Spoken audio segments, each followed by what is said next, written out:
Hey everyone, welcome back to my channel. If you're new here, this is Anisha. Make sure to subscribe if you enjoy this video.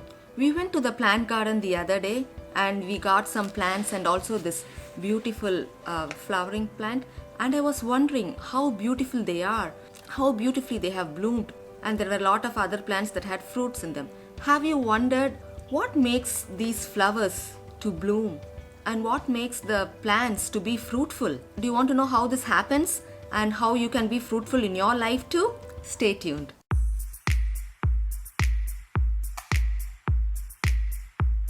We can see in the Bible where Jesus spoke about the parables. One of the parable that he spoke was parable of the sower.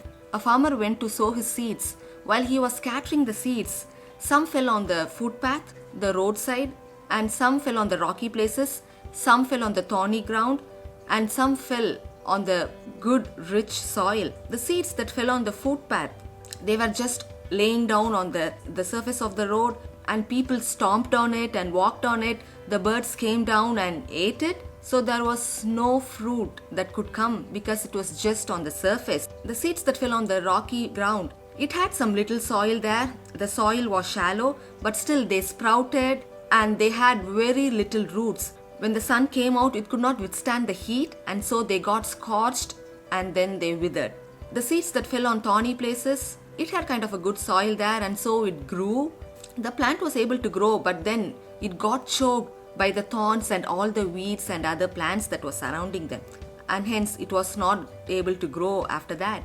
But the seed that fell on the fertile, the good soil, it yielded 30, 60 and 100-fold of the harvest. So what can we see from here is a good foundation is needed for the seed to grow. A good land is needed. A cultivated land is needed for the seed to grow. When the disciples came and asked Jesus, he explained the meaning of the parable to them. The seed is the word of God. When that word of God, that seed, fell on the roadside, the enemy came and easily snatched it from their heart and then took it away. Enemy always comes to steal, kill and destroy.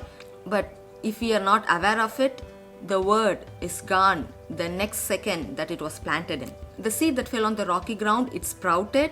But then when trials and persecutions came into their life, maybe the family, the friends or relatives, when they mocked the person because of their faith or because of what they believed, when certain things came because they believed on the word of God, they just let go of it, and since the root was not deepened in the word of God, they just stopped growing. The seeds that fell among the thorns, they were able to grow. They had a good amount of root that went deep in, but they let the worry and anxiety and the things of this world to occupy their mind, to occupy their heart. So they were not able to stay on God's word. They were not able to trust and depend on God during those situations, and hence they were not able to grow after that. But the seeds that fell on the good soil were able to grow because of the fertilizer and because of the good cultivated land. They were able to grow and yield fruit and give harvest abundantly. So it might have taken a lot of work for the farmer to till the ground, to dig it, to break all the dust and then fertilize the soil so that it can produce good fruit. So the seed, the word of God, it has all the potential in it. When it is sown in the right soil, then it yields fruit. The farmer would have put mulch, the farmer would have put a hedge of protection around the plant because the animals should not come and eat the fruit or the leaves, and the people should not come and steal the fruit. So the farmer takes good care of that land. He prepares the soil and he does all to protect the plant. How can we prepare our hearts? How can our heart be like a good, rich, fertile soil, produces good fruit? When you believe in God and the finished work of Jesus on the cross, when you believe that God sent His only Son to this world to die for you, He shed His blood for you. When you believe and receive Him in your heart, He begins to prepare your heart to receive the word. God starts preparing your heart. He just tills it, He digs it, He breaks the dust, He adds fertilizer. It is not only Him who does it. We have to yield to God. He begins it. We have to yield to Him. When He digs the ground, tills the soil, we have to yield to Him.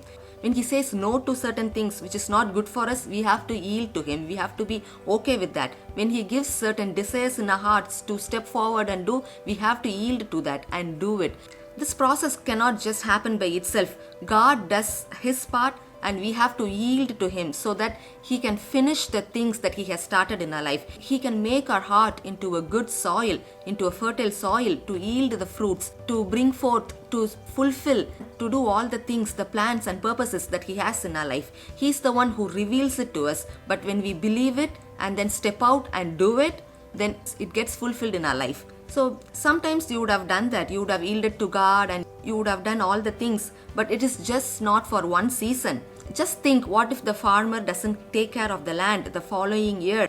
The weeds and grass and all the other unwanted plants, they just grow and then makes the soil useless. So this is a continuous process and it is a consistent process. The land is fertile all season long, all year long, over the years to come. So if your heart is like a good soil that hears the word, understands it, digs deeper into it, keeps it in your heart and let it grow, then it will produce much fruit.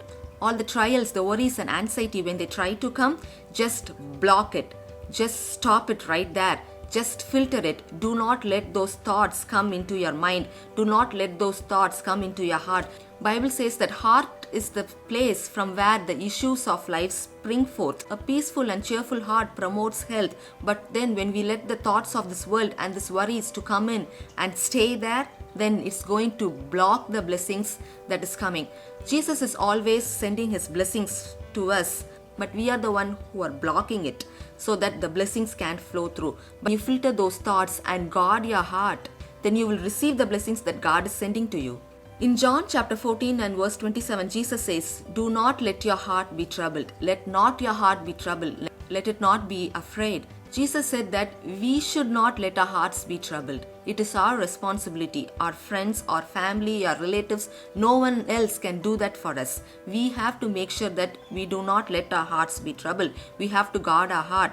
Jesus said, "Peace I leave with you, my peace I give you." This is not the peace that the world gives. This is the peace that Jesus gives in our heart. Even in the business of this world, we have a lot of things to do, to go to work, lot of things at home, to take care of the kids, to cook, to do the laundry, to pay the bills, to make ends meet. We have a lot of things to do that are going around, that is constantly taking our time and filling our mind and thoughts. How am I going to do this? How am I going to do that? Oh, all those schedules and all those appointments and everything. It's all coming and flooding into our minds and thoughts. But Jesus says, let not your heart be troubled. All those things might be there, but we have to receive the peace of Jesus. We have to be in peace in our heart. Jesus is in control. He will take care of it.